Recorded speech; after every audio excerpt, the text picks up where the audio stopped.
right, first topic we're going to deal with is qualities of sound, because we're going to be working with sound when we do audio production, and we have to really understand some different aspects of sound. And the first thing we're going to talk about is a concept called propagation.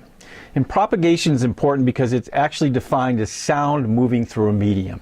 In this case, it could be air, water, metal. You have to understand that sound travels at a different rate of speed through a different medium. And face it, most of what we're going to be working with is air. So we can say sound travels through air at a certain speed.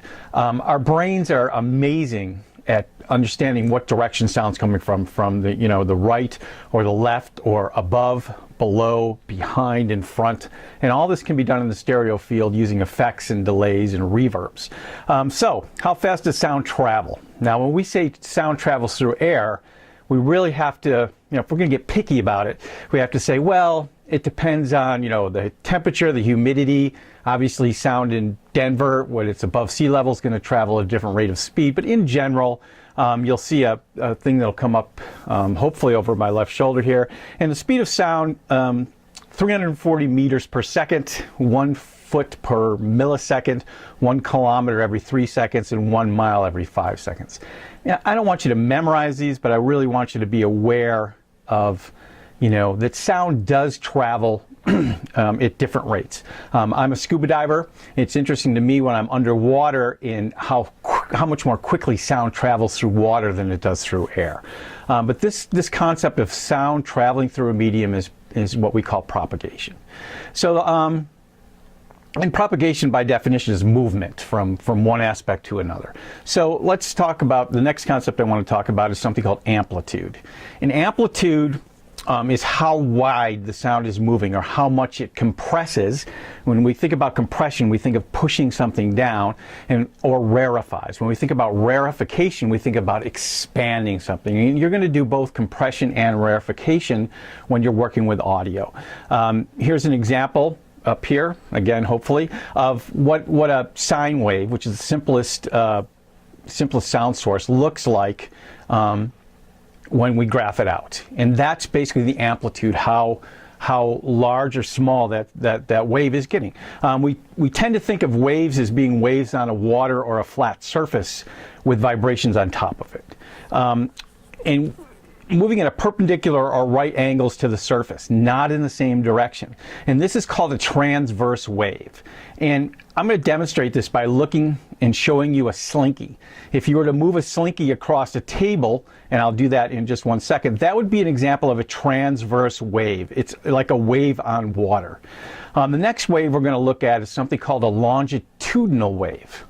And I'll show you first. So let's start first by looking at the transverse wave, the wave on top of the water. All right, what I have here is your garden variety slinky.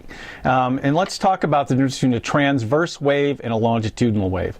A transverse wave moves at right angles or perpendicular. It's kind of like a wave on a water. So if you're going to look at that, it would sort of move like this.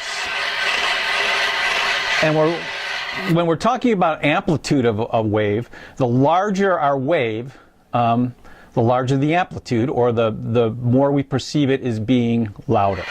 So this would be a large amplitude, transverse wave. This would be a small amplitude, transverse wave. Now the other type of wave which moves through air is what we call the longitudinal wave. And this moves in the same direction, propagation in the same direction. So it would move similar like this. This would be a low amplitude wave.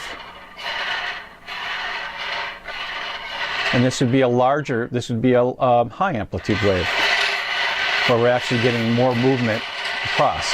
And remember that we think about these as being, amplitude is we perceive as being louder. So when we talk about amplitude could be measured, but our perception of loudness can't be measured. That's our perception. So again, here's a transverse wave moving perpendicular or at right angles, and here's a longitudinal wave propagating in the same direction. Hopefully you can understand the difference between the two.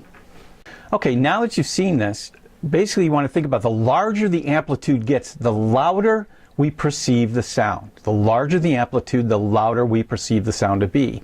But understand that amplitude and loudness are different.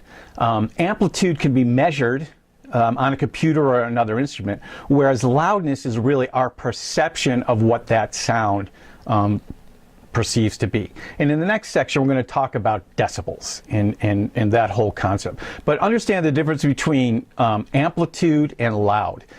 Amplitude can be measured. Loudness is basically our perception of an amplitude about or how loud something is.